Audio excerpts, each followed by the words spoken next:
ሰላም ሰላም የተከበራችሁና የተወደዳችሁ የቻናሌ ቤተሰቦች እንደምናላችሁልኝ ሰላም ለእናንተ ይሁን። በያላችሁበት ሰላም ጤና ፍቅር እንድትሆኑ እመኝላችኋለሁ። እጅግ የተከበራችሁና የተወደዳችሁ የቻናሌ ቤተሰቦች መልካምን ሁሉ ወደ እናንተ እየተመኘሁኝ በመካከለኛው ምስራቅ እየተካሄደ ያለውን ጦርነት አጠቃላይ 100% ዝርዝሩን ወደ እናንተ አቀርብላችኋለሁ። አዳዲስ መረጃዎች ናቸው።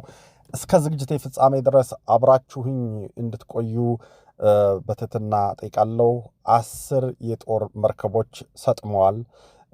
በተጨማሪም 3 አውሮፕላኖች ተመተው ወድቀዋል። 2 ሰው አልባ በራሪዎች ተመተው ወድቀዋል። በማንና እንዴት እንደወደቁ መረጃዎችን ወደ እናንተ አሰማለሁ አደርሳለሁኝ። ማምሻውን ኢራን የአሜሪካን ኤምባሲ ሪያድ ውስጥ ስደበድብ አምሽታለች። የአሜሪካው ፕሬዚዳንት ምን አሉ? በተጨማሪም ደግሞ የተከበራችሁና የተወደዳችሁ የቻናል ተከታታዮች 6 የአሜሪካ ወታደሮችን ሞተዋል። እንዴት እንደሞቱ ዱባይ ወይም ዩናይትድ አረብ ኤምሬት ዛሬ ማምሻውን እንዳስታወቀችው ከሆነ ከኢራን ጋር የነበራትን ግንኙነት ማቋረጧን አስታውቃለች። ይህንም ዝርዝሩን አሰማችኋለሁ። የቀድሞው የኢራን ፕሬዚደንት ተገደሉ። እንዴት ተገደሉ? ለመሆኑ አያቶላን በመጀመሪያው የእስራኤል ድብደባ እንዴት ተገኙና እንዴት እንደተደበደቡ እንዴት እንደተገደሉ ልነግራችሁ ተዘጋጅቼ መጥቻለሁ። እስከ ዝግጅት ፍጻሜ ድረስ አብራችሁን ከቆያችሁ እነዚህንና ሌሎችንም ጠቃሚ መረጃዎችን ወደ እናንተ አደርሳለሁ። የተከበራችሁና የተወደዳችሁ የቻናል ቤተሰቦች ከእናንተ የሚጠበቀው አንድና አንድ ብቻ ነው። ይህን ቪዲዮ ላይክ በማድረግ ጀምሩ፣ አስተያየት ስጡ። እንደገና ደግሞ ከታች ከስር ኮመንት መጻፋችሁን አትርሱ። እንደገና ከብዙ ዓመት በኋላ ነው ተመልሼ ወደዚህ የተመለስኩትና የመጣሁትና አድማጮችን ለመድረስ እንዲያመቸኝ እነዚህ እንድታደርጉ በአክብሮት እጠይቃለሁ። በመጀመሪያ የተከበራችሁና የተወደዳችሁ የቻናል ተከታዮች ዛሬ ወደ እናንተ የማቀርበው መረጃ ኢራን ማምሻውን የአሜሪካን ኤምባሲ ጅዳ ውስጥ ሪያድ ውስጥ ሳውዲ አረቢያ ማለት ነው መደብደቧ ተነግሯልኝ። እንግዲህ የኢራን መንግስት ይህ ጦርነት ከተከፈተ ቅዳሜ ጠዋት ነው የተከፈተው። በእስራኤል ነው ጦርነቱ የተጀመረው። ከዛ በኋላ አሜሪካ ተቀላቅላ ኢራን ደግሞ ጦርነቱን ምላሽ በመስጠትና ሌሎቹን ጎረቤት ሀገራትን እስላም ሀገራትን ሙስሊም ሀገሮችን በመደብደብ በመምታት ጥቃት በመፈጸም የተጀመረው ጦርነት አሁን አድማሱን አስፍቷልኝ። እንግዲህ ቆየት ብዬ ነግራቸዋለሁ። አያቶላ ከማናይና ሌሎች ከፍተኛ የሆኑ የኢራን ወታደራዊ መኮንኖችና ሳይንቲስቶች እንዲሁም ደግሞ ጠቅላይ ሚኒስትሮችና አብዛኞቹ ሰዎች ከተወገዱ በኋላ ጦርነቱ ተጧጥፎ ቀጥሏልኝ። እናም በመሆኑ ኢራን በተደጋጋሚ በተለያዩ ሀገሮች ጋር በምትፈጽመው የሚሳኤል ጥቃት በርካታ ጉዳቶችን እያደረሰች ትገኛለች። ማምሻውን የሳውዲ አረቢያ ግዛት ላይ ጥቃት ፈጽማ የአሜሪካ ኤምባሲ ላይ ጉዳት ማድረሷንና ኢራን ይህን ጉዳት ያደረሰችው 2 ሰው አልባ በራሪ አውሮፕላኖችን በመላክ እንደሆነ የአሜሪካ መንግስት ጠቅሶ እስካሁን ድረስ በኤምባሲው የደረሰ ጉዳት ስለመኖሩና አለመኖሩ እየተጣራ መሆኑን አስታውቋልኝ። ከዚህም በተጨማሪ የአሜሪካው ፕሬዚዳንት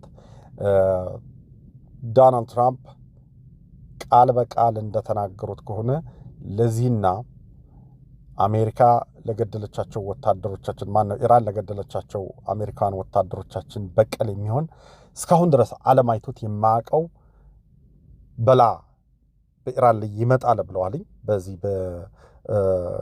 በመሪዎቹ ላይ ማለት ነው።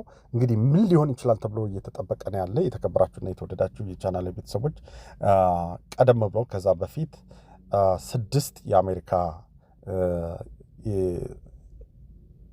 ወታደራዊ መኮንኖች በኢራን በተተኮሰ ጥቃት ሞታቸው ታውቋልኝ። 6ቱ የተገደሉት ኩዌት ውስጥ ሲሆን እስከ ዛሬ ድረስ ባልተለመደ ሁኔታ የጦር መሳሪያዎቹ ሲተኮሱ አስቀድሞ መረጃ ይሰጥ የነበረው አላርም አልጮሆም እና በቀጥታ የነበሩበት ቤት ዳይሬክት ሂት በሚሳይል ተመቶ 6 ሰዎች እንደሞቱ የአሜሪካ መንግስት መግለጫ አውጥቷልኝና ዛሬ ለአሜሪካ ጥሩ አልነበረም። ከዚህም በተጨማሪ 3 የአሜሪካን ተዋጊ አውሮፕላኖች ኤፍ 15 ይባላሉ። እነሱን በፍሬንድሊ ፋየር ይሉታል ነጮቹ፣ ወይም ደግሞ ከወገን በተተኮሰ ጥይት ማለትም የኩዌት የመከላከያ ሰራዊት ባስወነጨፈው ፓትሪዮት ሚሳይል ተመተው መውደቃቸው ተነግሯል። ይሁን እንጂ አውሮፕላኖቹ ቢመቱም የፓይለቶቹ ደህንነት ግን መልካም ጤና ላይ እንደሚገኙ ነው የተጠቀሰው። ስለዚህ ዛሬ የአሜሪካ 6 ወታደሮችና 2 ደግሞ አውሮፕላኖች ጉዳት ደርሶባቸዋል ማለት ነው።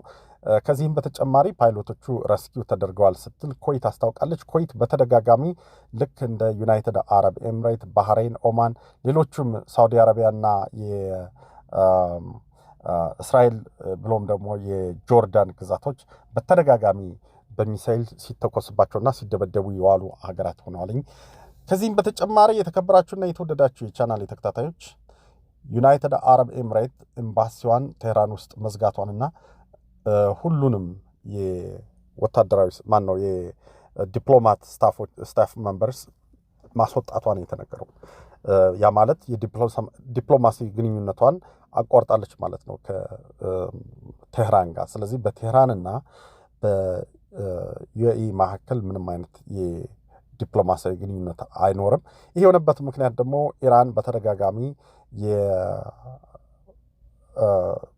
የዩናይትድ አረብ ኤምሬትን ሉዓላዊነት በጣሰ መልኩ የሚሳኤል ጥቃት በማድረሷ መሆኑን አስታውቃለች። በተጨማሪም በርካታ ፍንዳታዎች በዩናይትድ አረብ ኤምሬት ወይም ደግሞ በተባበሩት የአረብ ኤምሬቶች ግዛት ፍንዳታ ሲደረግ መዋሉና ጥቃቶች ከኢራን ሲመጡ መከላከያ ሲተኮስ እንደሆነ አንዳንድም አልፎ ቦታ እንደተመታ እየተነገረን ያለ የተከበራችሁና የተወደዳችሁ የቻናል ተከታታዮች፣ በተያዘው ሁኔታ በአሁኑ ሰዓት ሂዝቦላና እስራኤል እየተዋጉ ናቸው። በዛሬው ዕለት በርካታ ድብደባዎችን በቤሩትና በአካባ ላይ ስትፈጽም የዋለችው እስራኤል በጠቅላላ ከዚህ በኋላ የአካባቢውን የቀጠናውን ሁኔታ ሂዝቦላ ማይረብሽበት ደረጃ ላይ ለማድረስና እንዲሁም እግረኛ ለማሰለፍ ዝግጁ ነው ብላለች እስራኤል። ከፍተኛ የሆነ ድብደባ ነው የተደረገው። የሊባኖስ መሪ በአሁኑ ሰዓት እስራኤልን እየተቃወመ ሳይሆን የሚገኘው ሊባኖስ ያለ አቅሙ ጦርነት እየጫረ ሊባኖስን ያስደበድባል ያለውን ሂዝቦላ ሲቃወም ነበር የዋለው ዛሬና እንግዲህ ይሄ መረጃ አለ። በተጨማሪ ደግሞ የተከበራችሁና የተወደዳችሁ የቻናሌ ተከታታዮች ኩዌት በዛሬው ዕለት 2 ሱ-24 የተባሉ የራሻ ቦምብ ጣይ አውሮፕላኖችን መታ መጣሏን አስታውቃለች። ለመጀመሪያ ጊዜ በነገራችን ላይ ኢራን አውሮፕላኗን ማብረሯን ስሰማ ለመጀመሪያ ጊዜ ነው ጦርነት ከተጀመረ። ባለፈውም የ2 ቀን ጦርነት ነበርና እስካሁን ድረስ ባልተለመደ ሁኔታ ሱ-24 የተባለው የኢራን ቦምብ ጣይ ራሻ ሰራሽ ቦምብ ጣዮች በኩዌት ተመተው ወድቀዋል ማለት ነው። ክቡራና የተከበራችሁ የቻናሌ ቤተሰቦች፣ ከዚህም በተጨማሪ እንግዲህ ወደ ሌላው ዘገባ ሳልፍ የቀድሞው የኢራን ፕሬዝዳንት የነበረው መሐመድ አህመዲነጃድ ትናንት በእስራኤል በተፈጸመ ጥቃት መገደሉ ተነግሯልኝ። መሐመድ አህመዲነጃድ የተገደለው እነዚህ አሁን በስልጣን ላይ ያሉ ሰዎች ተደብድበው ሞተው በሚያልቁበት ጊዜ መንግስትን ለመቆጣጠር ፍላጎት አለው በሚል መሆኑና ከዚህ በፊት ያራምደው በነበረው በጽዮናይቱ ሀገር በእስራኤል ላይ ያወራው በነበረው ነገር እንደተገደለ ነው እየተሰማ ያለው። ስለዚህ እስራኤል የምትምረው ሰው አለ ብሎ ማሰብ አይቻልም። ጠላቶቿን እያሳደደች የምትገል በጣም የምትገርም ሀገር ነችና በተጨማሪም የተከበራችሁና የተወደዳችሁ የቻናል ተከታታዮች እስራኤል እንዴት ነው አያቶላን ያሉበትን ቦታ እንዴት አውቃ ነው እዛ ደረጃ ድረስ ሂዳ ከተለያዩ ቦታዎች የነበሩ ሰዎችን እየፈለገች የምትገለው የሚለው ዛሬ አንድ የሰማሁት መረጃ ምንድነው፣ አያቶላ ከሚኖርበት ቦታ ላይ የትራፊክ ፍሰቱን የሚያሳይ ካሜራ ነበረ። እስራኤል ያንን ካሜራ ጠልፋ በየቀኑ የአያቶላ ከማናይ ጠባቂዎች እነማን እንደሆኑ ከየት እንደሚመጡ መቼ እንደሚወጡ መረጃዎችን ካሰባሰበች በኋላ በዛ ካሜራ በመታገዝ እና መረጃዎችን 100% በመቆጣጠር አካባቢውን ለይታ በማወቅ ልትገላቸው እንደተቻለች ነው ዛሬ የተዘገቡና በጣም የገረመኝ መረጃ ነው። ውድ የተከበራችሁና የተወደዳችሁ የቻናል ቤተሰቦች ማለት ነው። በተጨማሪም ኢራን MQ-9 የተባለና ሄሮን 450 የተባሉ እስራኤል ሰራሽና አሜሪካ ሰራሽ ሰው አልባ በራሪዎችን መትችት ያለው ስትል አስታውቃለች። እውነት ለመናገር እነዚህ መታጠላቸው ሊሆን ይችላል። ለምን ለመምታት ከፍተኛ አዳጋች የሆኑ አይደሉም። እስካሁን ብዙ ብቃት የላትም ኢራን እንደሚታወቀው በማስወንጨፍ ካልሆነ በስተቀር በሷ ላይ የተፈጸመባትን ጥቃት በመከላከል ላይ በጣም ደካማ የሆነች ሀገር ነችና ይሄ የደረሰባት ከፍተኛ ጉዳት የመጣባት ድብደባው የሚደርስባት ሁሉ መከላከል የማትችለው የራሷ የሆነ ጠንካራ የመከላከያ ሲስተም ስለሌላትና የገዛቻቸውም ከቻይናና ከሩሲያ ያመጣቻቸው መሳሪያዎችም በእስራኤልና በአሜሪካ ኃይሎች ክፉኛ ስለተደበደቡባት በተለይ እስራኤል ከዚህ በፊትም ስላወደመችባት ኢራን እስካሁን ድረስ እዚህ ግባ የሚባል አንድም ነገር መታየት አለችው ነገር አልነበረም። ነገር ግን ዛሬ ለመጀመሪያ ጊዜ MQ-9 እና ሄሮን 450 የተባለ የእስራኤል እና የአሜሪካ ሰራሽ ሰው አልባ አውሮፕላን ለስለላም ለጥቃትም የሚጠቀሙበት ነው። ይህንን መታመጣሏን አስታውቃለች። የተከበራችሁና የተወደዳችሁ የቻናል ቤተሰቦች፣ ከዚህም በተጨማሪ እስራኤል ዛሬ ኢራን ውስጥ የሚገኘውን የአያቶላ መንግስት የሪቮሉሽነሪ ጋርድ የሪፐብሊካን ጋርድ ልንላቸው እንችላለን የነሱ ጋርዶች ይጠቀሙበት የነበረውን የቴሌቪዥን ጣቢያ በአውሮፕላን ደብድባለች። በመንግስት አካላት ላይ፣ በኒኩለር ተቋማት ላይ፣ በመሳሪያ ማስወንጨፊያዎች ላይ፣ መሳሪያ መካዝኖች ላይ እንዲሁም በተለያዩ የመንግስት መስሪያ ቤቶች ላይ ተደጋጋሚ 24 ሰዓት ያለማቋረጥ ስትደበድብ መዋሏን እስራኤል አስታውቃለች። እስካሁን ከ2000 በላይ ድብደባዎችን መፈጸሟን ያስታወቀችው እስራኤል እሷን ተከትላ አሜሪካ 1200 ቦታዎች ላይ ድብደባና ጥቃት ማድረሷን አስታውቃለች ማለት ነው። አሜሪካ እስካሁን ድረስ በተደረገው ድብደባ ከ500 በላይ በኢራን በኩል እንደሞቱ እየተነገረ ነው። በእስራኤልም ከፍተኛ የሆነ ጉዳት ደርሷል። 2 ወይም 3 ቦታ ላይ ቀጥታ የሆነ በኢየሩሳሌም እና ከዚህ በፊት በቤት ሸሜሽ በደረሰ ጥቃት ሰዎች መገደላቸው ተነግሯልኝ።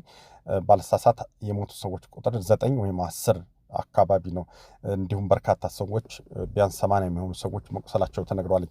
ከዚህም በተጨማሪ የተከበራችሁና የተወደዳችሁ የቻናል ተከታታዮች እንዳልኩትኝ እስራኤል ዛሬ የኢራንያንን ቲቪ ደብድበዋለች። ትናንት የአሜሪካው ፕሬዚዳንት ዶናልድ ትራምፕና የእስራኤሉ ጠቅላይ ሚኒስትር የቤንያሚን ኔታንያሁ ንግግር ተጠልፎ በዚህ እንዲተላለፍ ሲደረግ የነበረበት ቲቪ ነው ዛሬ መደብደቡ የተነገረው እና አሁን ባለው አሰላለፍ ኢራን ያለ የሌላትን በመተኮስ ላይ ነው የምትገኘው። ከዚህም በተጨማሪ የአሜሪካ ፕሬዚዳንት እንዳሉት ከሆነ 10 የኢራን ድሮን ተሸካሚ ሻሃብ ሚሳይሎችን ጨምረው የተለያዩ ጦር መሳሪያዎችን ጭኖ ሲሄድ የነበረ ይሄ ማለት ነው። ይሄ በዚህ ላይ የምታዩት መርከብ መስጠሙንና አሜሪካ 10 የጦር መርከቦችን የኢራንን ማስጠሟን አስታውቀዋልኝ ፕሬዚዳንት ዶናልድ ትራምፕ። ይሄ ተጠናክሮ ይቀጥላል ተብሏል። እነዚህ የምታያቸው የሂዝቦላ ወታደሮች ናቸው በነገራችን ላይ ይሄ መርከብ ማለት ነው። ስለዚህ ይሄ መርከብ በአሁኑ ሰዓት መስጠሙንና ከአገልግሎት መስጫ ክልል ውጭ ነው። እንዲሁም ፕሬዚዳንት ትራምፕ ያሉት ምንድን ነው የአሜሪካ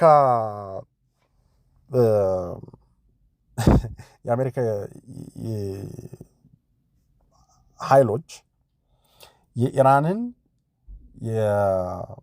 የባህር ኃይል አባላት የሆኑ የጦር መርከቦችን አስጥመዋል እና 9 ከመስጠማቸው ውጭ ሌሎች ደህና ናቸው፣ ሁሉም ነገር ደህና ነው ሲሉ ተቀልደውባቸዋል ማለት ነው። ነገሩ አሁን እየተጠናከረ ስለመሄድ የተከበራችሁና የተወደዳችሁ የቻናል ተከታታዮች ነገሩ ወደ ዓለም ጦርነት ያመራ ይሆን የሚለው ጥያቄ የብዙ ሰዎች ጥያቄ ነው። አሁንም በዓለም ላይ በጣም አስፈሪ ነገር ቢኖር የዓለም ጦርነት ነው። እንግዲህ በስተመጨረሻ በሃይማኖት እንደምታውቁት የጎግ ማንጎግ ወይም ደግሞ የአርማጌዲዮን ይብላ ተባለው ጊዜ ይመጣልኝ። ስለዚህ ሌሎችን መረጃዎችን ይዤ እመጣለሁ። እስከዚያ ድረስ ሰላም